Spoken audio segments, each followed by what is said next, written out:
স্বাধীনতা কেৱল আমাৰ অধিকাৰেই নহয়, আমাৰ অহংকাৰ।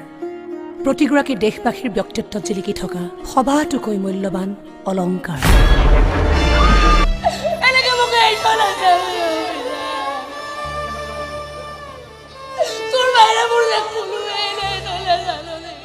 চকু ৰঙা কৰি কথা নকবি দেই, কৰিছো যদি কিবা ভুল কৰিছো শুধৰাই দে। সেইবুলি আনৰ ধমকিক ভয় কৰি নচলো মই। 1942 সেই ছোৱালীজনীও এটা সপোন পুহি ৰাখিছিল। এদিন তাই স্বাধীন ভাৰতৰ পতাকাৰ তলত তাই এদিন থিয় হ'ব। মই কৈ আছো তই বেজাৰ নকৰিবি, কেৱল তোৰ বুকুখন সাজু কৰি লোৱাই।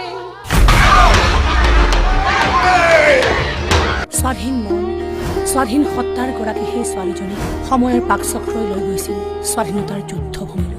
আমাৰ আজাদীন ফৌজত এটা মহিলা গোট আছে, আপুনি ইচ্ছা কৰিলে তাতো চামিল হ'ব। তাইৰ সপোনটোৱে কোনো মতবাদেই মানি লোৱা নাছিল। কোনো মতবাদৰ পোছাক নিপিন্ধাকৈ এগৰাকী সাধাৰণ নাৰী হৈ মই স্বাধীনতা সংগ্ৰামত যুঁজিব বিচাৰো। তাই পিন্ধা নাছিল কোনো দল সংগঠনৰ পোছাক। আমাৰ দেশ আমাৰ হ'ব লাগিব, আমাৰ মাটিত আমাৰ অধিকাৰ থাকিব লাগিব। 200 বছৰীয়া গোলামীৰ উৰ পেলাই আমি স্বাধীন বুলি চিঞৰিব পাৰিব লাগিব।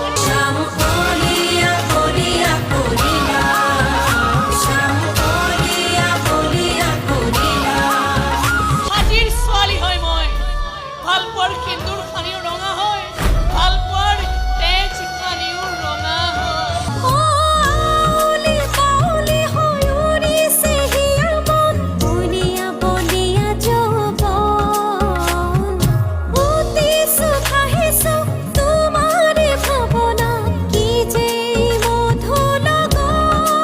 তাই কাৰোবাৰ প্ৰেয়সী আছিল, কাৰোবাৰ অৰ্ধাংগিনী আছিল। শুনাচোন, ডিঙিটো শুকাই গৈছে, অলপ খাবলৈ পানী পাল হয় নেকি?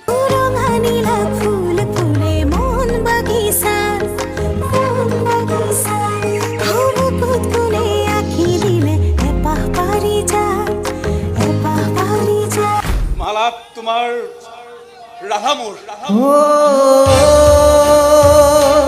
আৰু প্ৰশ্নটো ইমান ভুল।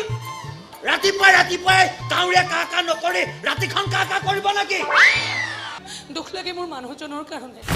সোণৰ বাঁহী বজাই মোক নিজৰ কাষলৈ মাতি আনিলে ঠিকেই, লাগিলে কৈ থৈ যা তোৰ শিৰত সেন্দুৰ দিয়াটো মোৰ এটা ডাঙৰ ভুল আছিল ৰাধা। কিন্তু স্বদেশ আৰু স্বজাতিৰ ওচৰত তাইৰ চিনাকি এটাই, তাই ৰণাংগিনী।